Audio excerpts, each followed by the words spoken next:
Good morning friends, welcome to 3 Minutes Word Bite. 3 నిమిషముల విశ్వాస వాగ్దాన వాక్య ధ్యానంలోనికి మిమ్మల్ని కూడా ప్రభు పేరిట స్వాగతం తెలియజేస్తుంటున్నాను. నేడు వాక్య ధ్యానాంశము బీ హోలీ, పవిత్రులై పరిశుద్ధులై ఉండుడి. అపోస్తుల కార్యము 27వ అధ్యాయము 21వ వచనం నుండి 26వ వచన భాగంలో మరి అపోస్తులైన పౌలు యొక్క యాత్రలో ఎన్ని ఆటంకములున్నా, ఇబ్బందులున్నా, ఎన్ని ఉపద్రవములను తన పైకి లేచినప్పటికీ కూడా తన విశ్వాసంలో సొమ్మసిల్లక నమ్మకముతో దేవుని పరిచారకునిగా ఒక గొప్ప సాక్షిగా నిలబడడం మనము చూస్తుంటున్నాం. ప్రియమైన దేవుని వారలారా, దేవుని యొక్క పరిశుద్ధమైన సింహాసనము నిత్యము పరిశుద్ధుడు పరిశుద్ధుడు పరిశుద్ధుడు అనే కొలుచబడము చూస్తుంటున్నాం.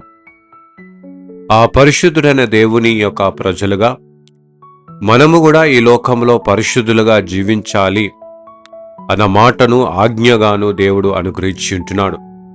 నేను పరిశుద్ధుని కాబట్టి మీరు కూడా పరిశుద్ధులై ఉండుడి. అపోస్తులైన పౌలు చెరలో ఉన్నప్పటికీ కూడా, సంఖ్యల్లో ఉన్నప్పటికీ కూడా స్వతంత్రునిగా తన విశ్వాసములో బలము పొందుకొని అనేకులకు పరిచారకుడిగా జీవించిన వాడై ఉంటున్నాడు. ప్రియమైన వారలారా, ఒక గొప్ప గాలి వీచి ఆ అలల ద్వారా నావలో ఉంటున్న ప్రతి ఒక్కరూ భయముతోనూ ఆందోళనతో చెందిన సందర్భంలో పౌలు భక్తుడు దేవుని వాగ్దానముపై నిలిచి ఏ విధముగా అయితే తన యొక్క ఆ పరిస్థితుల నుండి అధిగమించిన వాడిగా ఉంటుండో, తన జీవితంలో దేవుని యొక్క సంకల్పమును నెరవేర్చే నిబంధన యథార్థను ప్రకటిస్తూ మరి పౌలు భక్తుడు ఏ విధముగా జీవించుంటున్న వాటిలో నుండి 3 ప్రాముఖ్యమైన సత్యములను ధ్యానించుదాం. మొట్టమొదటి సత్యం, సెట్ అపార్ట్, ప్రత్యేకముగా జీవించడం. ప్రియులరా, set apart for sacred purpose అంటూ జ్ఞాపకం చేస్తుంటున్నాడు. ప్రియులరా, దైవికమైన ఉద్దేశము కొరకు, పవిత్రమైన ఉద్దేశమును స్థిరపరచడానికి మిమ్మల్ని మీరు వేరుపరచుకునుడి అంటూ జ్ఞాపకం చేస్తుంటున్నాడు. ఇతరులు భయపడిన పరిస్థితులు వచ్చినప్పుడు పౌలు భక్తుడు ఏ భయము లేకుండా, దిగులు లేకుండా తన విశ్వాసములో నిలకడగా కాపాడుకున్న వాడిగా ఉంటున్నాడు. When others feared, Paul did not tremble but he believed in Jesus Christ. పరిశుద్ధత అనేది అంతరంగంలో నుండి స్థిరపరచబడినప్పుడే, అది దేవుని వాగ్దానంపై స్థిరపరచబడినప్పుడే ధైర్యముగా దేవుని కొరకు నిలబడే శక్తి దేవుడు అనుగ్రహిస్తున్నాడు. రెండవ ప్రాముఖ్యమైన సత్యము, స్టాండ్, నిలబడుట. అపోస్తుల కార్యం 27వ అధ్యాయం 21వ వచన భాగంలో పౌలు భక్తుడు వారి ముందట నిలిచిన వాడిగా ఉంటున్నాడు. Standing symbolises the faith posture. ఈ నిలబడటము అనేది నేను ధైర్యముగా దేవునిపై విశ్వాసము నొంది ఉన్నాను అనేది మరి క్రియారూపముగా పౌలు భక్తుడు కనపరిచిన వాడిగా ఉంటున్నాడు. Paul courage to stand and speak on God's promises was an expression of holiness.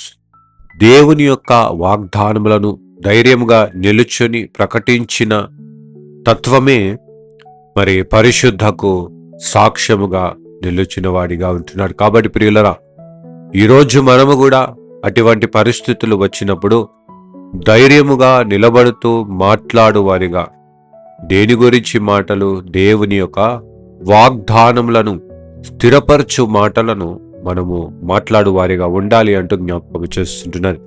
మూడవ ప్రాముఖ్యమైన సత్యము, సరెండర్, సమర్పణ.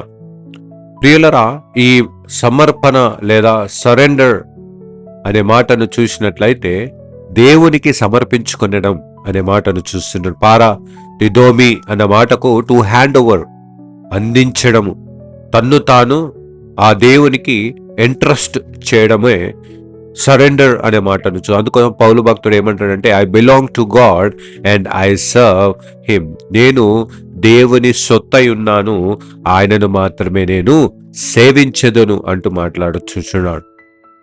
ప్రియులరా, holiness reaches its fullness when we surrender our will. మనం ఎప్పుడైతే ఈ పరిశుద్ధత ఫలభరితముగా మన జీవితంలో ఎప్పుడు ఉంటది అంటే, ఎప్పుడైతే మనము మన చిత్తమును, మన ఆలోచనను, మన ఉద్దేశములు దేవునికి సమర్పించుకున్నప్పుడు. కాబట్టి ప్రియులరా, ఈరోజు మనమందరము కూడా మరి ప్రత్యేకపరుచుకుందాం, వేరుపరుచుకుందాం, దేవుని విశ్వాస వాగ్దానముపై స్థిరపరుచుకుందాం, దేవునికి విధేయతను కనపరుస్తూ సమర్పించుకుందాం.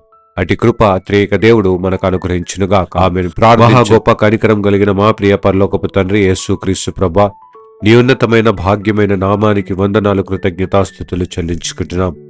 నేను పరిశుద్ధుని కాబట్టి మీరు కూడా పరిశుద్ధులై ఉండుడి అంటూ నీవిచ్చిన ఆజ్ఞ ప్రకారం ప్రభువా, మమ్మల్ని మేము ఈ లోకం నుండి వేరుపరుచుకొని ప్రత్యేకపరుచుకొని నీ పరిశుద్ధమైన వాగ్దానములను ప్రకటన చేస్తూ స్థిరత్వంలో విశ్వాసములో నిలిచి ఉండే కృపను మాకు దయచేయమని ప్రార్థిస్తున్నాం. అదేవిధంగా ప్రభువా, మా చిత్తము, మా ఆలోచన, మా ఉద్దేశము, మా తలంపులను అన్నిటినీ నీ దృష్టికి అంగీకారంగా ఉండు విధముగా ప్రభువా మమ్మల్ని మేము నీ సమర్పించుకునే కృపను మాకు మెనుగు దయచేయమని ప్రార్థిస్తుంటున్నాం. ప్రభువా, మమ్మల్ని మేము ప్రత్యేకపరచుకొని నీ వాగ్దానములో స్థిరపరచుకొని ఇదిగో నీ పరిశుద్ధమైన చిత్తములో సమర్పించుకుంటూ నీ పరిశుద్ధ చిత్తము పరిశుద్ధులుగా ఈ లోకములో జీవించే కృపను మాకు మెనుగు దయచేయమని ప్రార్థిస్తుంటున్నాం. ప్రభువా, ఈ ప్రార్థనలో ఏకీభవిస్తున్న ప్రతి ఒక్కరిని నీ ఆత్మ కుమ్మరింపబిడలకు దయచేయండి. ఈ లోకంలో వారిని వేరుపరచుకొని నీ స్వరక్తం ఇచ్చి సంపాదించుకున్న దేవుడవై ఉంటున్నావు. నీ పరిశుద్ధతను మాకు అనుగ్రహించిన దేవుడవై ఉంటున్నావు. నిన్ను విశ్వసించుటకు భాగ్యమును దయచేసిన దేవుడవై ఉంటున్నావు. ప్రభువా, ఇదిగో నా తండ్రి, నీ కృప వెంబడి కృపను మాకు దయచేసి ఈ దినమంతట్లో మేము ఈ లోకములో ఉన్నాము కాబట్టి లోకస్తులము కాము అంటూ ప్రతివారు మమ్మల్ని చూచినప్పుడెల్లా నిన్ను మహిమపరిచే పాత్రగా, పత్రికగా మమ్మల్ని మలిచి మహిమ, ఘనత, ప్రభావం నీవే పొందుకోమని యేసయ్య పరిశుద్ధమైన నామములో అడిగి వేడుకొనుచున్నాము తండ్రి. God bless you all and have a blessed day.